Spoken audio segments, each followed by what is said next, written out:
Жылдам ақпарат тарады. Сәлеметсіз бе, қымбатты көрермен, арнамызға қош келдіңіз. Әлемде және Қазақстанда болып жатырған соңғы жаңалықтарды алғашқы қатарынан біліңіз кезде арнамызға жазылыңыз, лайк басуды ұмытпаңыз.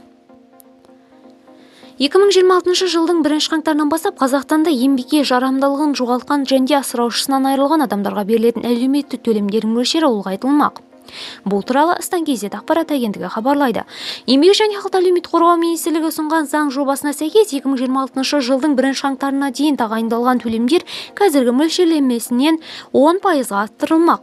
2025 жылы мұндай төлемдердің орташа мөлшері мынадай: еңбекке жарамдылығын жоғалту жағдайында шамамен 71.082 теңге, асыраушысынан айырылу жағдайында шамамен 73.378 теңге. Салық пен айыппұл көлемі артады. Қазақстан 2026 жылға арналған жаңартылған айлық есептік көрсеткіш мөлшері аталды. Осылайша 2026 жылдан бастап төлемдердің мөлшері айына шамамен 7-7,5 мың теңгеге өседі.